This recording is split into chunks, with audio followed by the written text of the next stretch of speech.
السلام علیکم ناظرین، ویلکم ٹو مائی چینل۔ ناظرین، آج کی اس ویڈیو میں آپ کو محسن عباس حیدر کے بارے میں کچھ اہم معلومات دینے جا رہی ہوں۔ محسن عباس حیدر نے ابھی حال ہی میں ایک انٹرویو میں شرکت کی تھی۔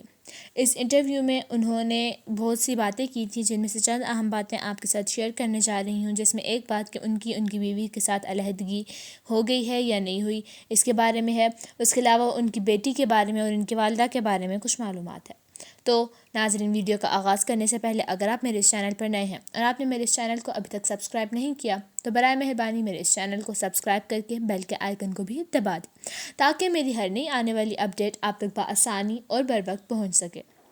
تو ناظرین، اس انٹرویو کے سٹارٹ میں انہوں نے کہا کہ میں جتنا اچھا گاتا ہوں اس میں میرے اساتذہ کا ہاتھ ہے، اور جتنا برا ہے وہ میری اپنی وجہ سے ہے۔ مجھ میں جتنی اچھائیاں ہیں وہ میری ماں کی وجہ سے ہیں، اور جتنی برائیاں ہیں وہ میری طرف سے ہیں، اور میرے اندر جتنی بھی کوتاہیاں وغیرہ ہیں، جتنی بھی غلطیاں ہیں، وہ کہیں نہ کہیں ان میں میرا اپنا ہی ہاتھ ہے۔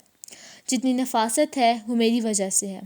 اور اگر کڑواہٹ ہے، اکڑ ہے، زبان کا کڑوا ہونا ہے، جھوٹ بولنا ہے، تو وہ میری ہی وجہ سے ہے۔ اور اس کی اہم وجہ یہ ہے کہ میں نے جو 10 سال کراچی میں اکیلے گزارے ہیں، وہ کیونکہ مجھے پرائیویسی کا بہت زیادہ مسئلہ رہتا تھا۔ انہوں نے کہا کہ میں نے کراچی میں 10 سال اکیلے گزارے، یہاں تک کہ میں اپنا روم بھی کسی کے ساتھ شیئر نہیں کرتا تھا۔ مجھے پرائیویسی کا کیا مسئلہ ہو سکتا ہے، اس کے بارے میں میرے دوست بھی مجھ سے سوالات کرتے تھے کہ تمہیں پرائیویسی کا کیا مسئلہ ہو سکتا ہے، کون سے تمہارے بچے ہیں جن کے ساتھ تمہیں رہنا ہے۔ لیکن پھر بھی ان کو اکیلا رہنا بہت زیادہ پسند تھا، جس کی وجہ سے یہ اکیلے رہتے تھے، اور 10 سال تک اکیلے رہنے کی وجہ سے کراچی میں انہوں نے جو ہے وہ ان کے اندر بہت سی تبدیلیاں آئیں، اور انہوں نے اپنی زندگی میں بہت زیادہ سبق حاصل کیے۔ اس کے ساتھ ساتھ مزید آپ کو بتاتے چلیں کہ انہوں نے کہا کہ آج تک میری شوٹس جب ختم ہوتی ہیں تو میں ڈائریکٹ گھر چلا جاتا ہوں، اور میں کسی بھی قسم کا ہینگ آؤٹ نہیں کرتا، میں سوشل ہونا زیادہ پسند نہیں کرتا۔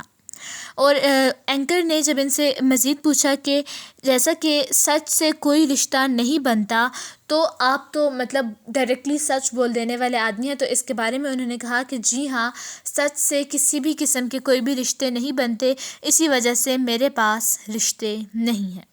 اور سچ ہمیشہ کڑوا ہی ہوتا ہے۔ اور خامیاں جو ہیں اس میں انہوں نے کہا کہ میرے اندر جو خامیاں ہیں میں ان کو ختم کرنا چاہتا ہوں، مجھے ان کے اوپر کسی بھی قسم کا کوئی بھی فخر نہیں ہے، لیکن اسٹریٹ فارورڈ بات کرنا میری ایک خوبی ہی ہے۔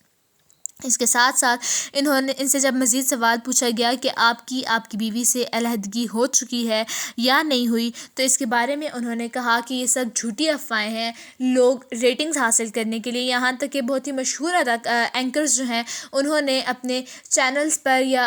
اپنی پوسٹس کو جو ہے وہ فیمس کرنے کے لیے، ہٹ کرنے کے لیے یا وائرل کرنے کے لیے ایسی خبروں کی گردش کی ہے، یہاں تک کہ میں نے چند اہم اینکرز کے FB اکاؤنٹ میں پرسنلی IB میں ان کو جا کے میسج کر کے کہا کہ کیا آپ اس بارے میں مجھ سے معلومات لینا پسند کریں گے یا نہیں کریں گے، تو اس پر بھی بہت سے اینکرز نے ان کے ساتھ جو ہے وہ ان سے معذرت کی اور ان کو سوری کہا اپنے اس رویے کے لیے، اور انہوں نے مزید بتایا کہ ان کی کسی بھی قسم کی علیحدگی نہیں ہوئی ہے، یہ اپنی جو ان کی بیوی ہیں ان کے ساتھ ابھی بھی ہیں۔ اس کے ساتھ ساتھ انہوں نے کہا کہ ان کی والدہ جب فوت ہو گئیں تو اس کے 5-6 ماہ بعد ان کی بیٹی بھی ہوئی تھی، اور اسی لیے جب علیحدگی کی بات ہوتی ہے تو وہ اس سب کو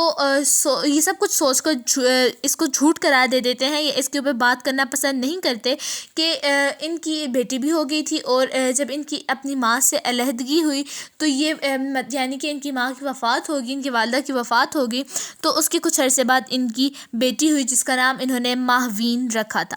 انہوں نے کہا کہ جب میں نے اپنی بیٹی کی تصویر شیئر کی تھی تو اس میں نے لکھا تھا "After all these years, I got a reason for live again"۔ یہ بات ان کی اپنی کہی ہوئی ہے، انہوں نے اپنے انٹرویو میں ہی یہ بات کہی تھی، لیکن ان کی بیٹی بھی کچھ عرصے بعد فوت ہو گئی تھی۔ اپنی والدہ کی وفات کے بعد، ان کے انتقال کے بعد ان کے پاس جینے کی کوئی وجہ نہ تھی، انہوں نے کہا کہ میری بیٹی کو سانس نہیں آ رہا تھا اور وہ میرے ہاتھوں میں ہی فوت ہو گئی تھی۔ اب کسی کے آنے اور جانے سے مجھے کسی بھی قسم کا کوئی بھی فرق نہیں پڑتا۔ ملتے ہیں اگلی ویڈیو میں، تب تک کے لیے اللہ حافظ۔